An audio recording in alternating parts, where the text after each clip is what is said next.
Now, a British couple who were detained by the Taliban in Afghanistan for almost 8 months have returned over the weekend to the UK. Peter and Barbie Reynolds, who lived and worked in the country for many years, were arrested by the Taliban 8 months ago.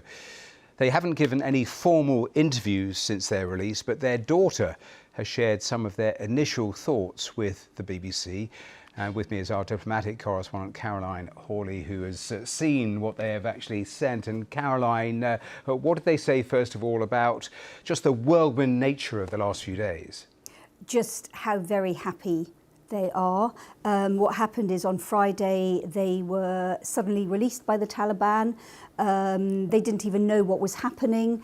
It was the result of mediation by Qatar and by what the Minister for the Middle East, Hamish Faulkner, told BBC Breakfast was good old-fashioned democracy. So there was, sorry, did I say democracy? I meant diplomacy.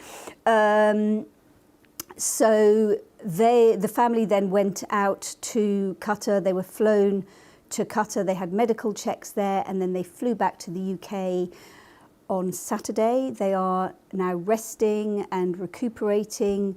They had medical problems, they said, while they were in incarceration for, as you said, almost 8 months. Both of them had severe anemia.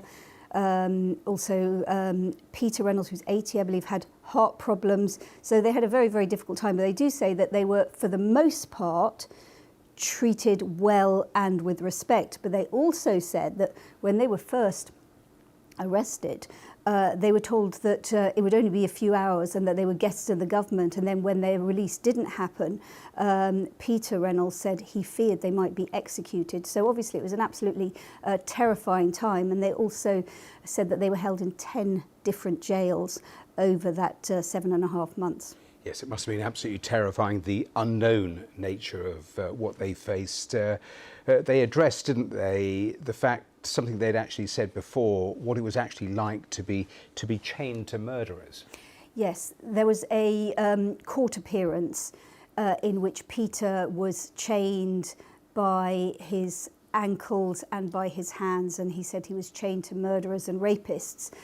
And for his wife, Barbie, who's 76, she said that was the worst time. And he said, we'd been married for 55 years and being separated was the worst moment for him of their ordeal. They also said that they were never told exactly why they were arrested. And they were told that they said that it was a mystery why they have now been released, but they were told by both the Qatari and the British authorities that no deal had been made. And the Taliban, when they released them on Friday, just said that they had, a spokesperson said they'd served their time and didn't say exactly why they were arrested, although a Taliban spokesman told a BBC colleague at the time that they had flown a small plane to Bamiyan province, which was where they had their business, a business providing training programs. They'd flown a small plane without permission.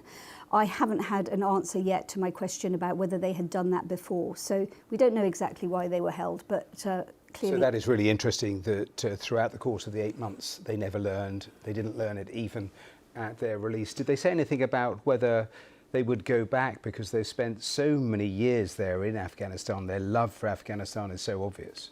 That's right. They married there in 1970. Then I think it was 2009, they set up this charity called Rebuild. They're trying to, they say, make an Afghanistan that is healthy and part of the world. That's what the stated aim of the organisation was.